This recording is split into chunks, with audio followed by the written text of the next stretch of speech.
वाल्मीकि रामायण और तुलसीदास रामचरितमानस में क्या अंतर है?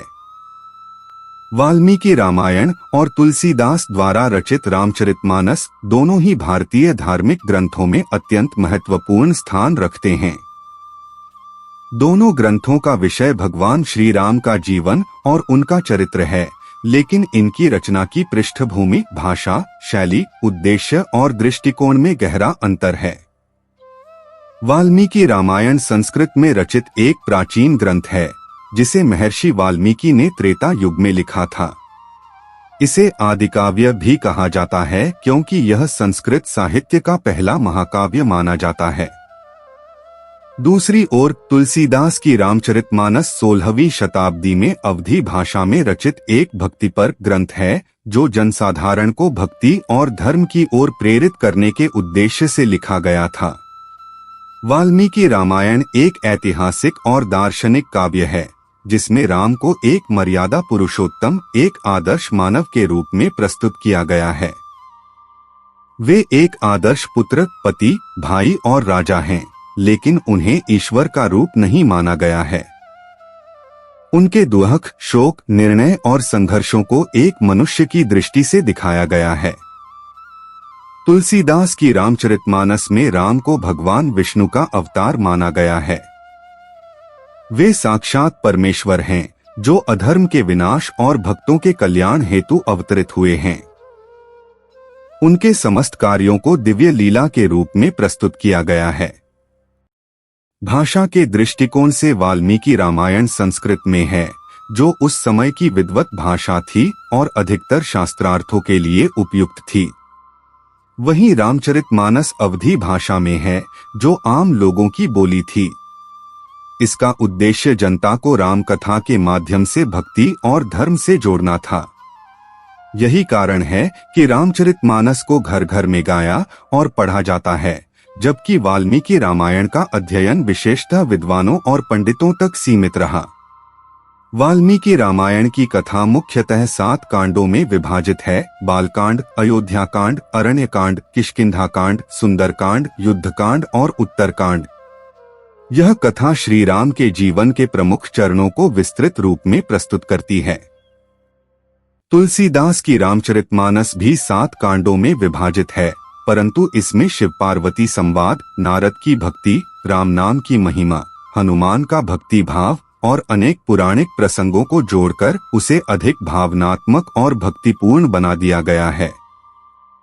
दोनों ग्रंथों में प्रसंगों की प्रस्तुति में भी भिन्नता है। उदाहरण के लिए वाल्मीकि रामायण में सीता माता की अग्नि परीक्षा और वनगमन का प्रसंग विस्तार से और अधिक कठोर भाव में वर्णित है। राम सीता का परित्याग करते हैं क्योंकि वे प्रजा की शंका को महत्व देते हैं। वहीं तुलसीदास ने इन प्रसंगों को भावनात्मक रूप से प्रस्तुत किया, जिससे श्री राम की छवि एक न्यायप्रिय लेकिन करुणामय भगवान की बनी रहे। वाल्मीकि रामायण के पात्र यथार्थवादी और बहुआयामी हैं। रावण भी केवल एक खलनायक नहीं, बल्कि एक विद्वान ब्राह्मण, महान योद्धा और शिवभक्त के रूप में सामने आता है। वहीं तुलसीदास ने रावण को अधर्म और अहंकार का प्रतीक बनाकर उसे पूरी तरह नकारात्मक रूप में प्रस्तुत किया। तुलसीदास के अनुसार यह धर्म और अधर्म का युद्ध है, जिसमें राम का पक्ष सच्चाई और ईश्वरत्व का प्रतिनिधित्व करता है। रामचरितमानस में भक्ति और भावना की प्रधानता है। इसमें हनुमान, शबरी, केवट, निषादराज आदि भक्तों के चरित्रों को विशेष स्थान दिया गया है। इन पात्रों के माध्यम से तुलसीदास ने यह संदेश दिया कि ईश्वर केवल ब्राह्मणों या राजाओं के नहीं, बल्कि सभी भक्तों के हैं। वाल्मीकि रामायण में ये पात्र भी हैं, परंतु तुलसीदास ने इनके माध्यम से जनसाधारण को जोड़ने का प्रयास किया।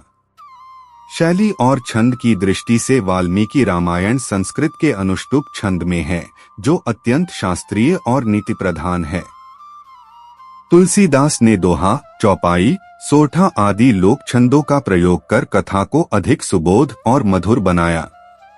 उनके छंदों में भावनाओं की तीव्रता और भक्ति की गहराई स्पष्ट दिखाई देती है।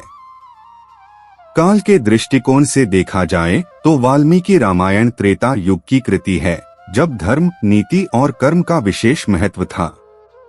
वहीं रामचरितमानस का रचनाकाल कलियुग है, जब समाज धर्म से भटक रहा था और भक्ति मार्ग की आवश्यकता थी। तुलसीदास ने राम को भगवान के रूप में प्रस्तुत कर भक्ति को प्रमुख साधन बनाया और जनता को यह विश्वास दिलाया कि केवल राम नाम ही कलियुग में मोक्ष का मार्ग है। रामचरितमानस का प्रभाव जनमानस पर असाधारण रहा है। उत्तर भारत में यह धार्मिक, सांस्कृतिक और सामाजिक जीवन का अभिन्न हिस्सा बन गया। इसकी कथा ने लोक परंपराओं, रामलीला, कीर्तन और भजन मंडलियों के माध्यम से जन को जोड़ दिया। वहीं वाल्मीकि रामायण एक आदर्श ग्रंथ के रूप में आज भी शोध और अध्ययन का विषय है, परंतु उसका लोक प्रभाव तुलसीदास की भांति नहीं रहा। अंततः दोनों ग्रंथों की आत्मा एक ही है, भगवान श्री राम। एक में वे आदर्श मानव के रूप में हैं, तो दूसरे में पूर्ण भगवान के रूप में। दोनों ही ग्रंथ अपने अपने समय के अनुसार अत्यंत उपयुक्त हैं। वाल्मीकि रामायण नीति, धर्म और न्याय का मार्ग दिखाती है, जबकि रामचरितमानस भक्ति, प्रेम और समर्पण का संदेश देती है। दोनों ग्रंथ भारतीय संस्कृति की अनमोल धरोहर हैं, जो युगों युगों तक मानवता को मार्गदर्शन प्रदान करते रहेंगे।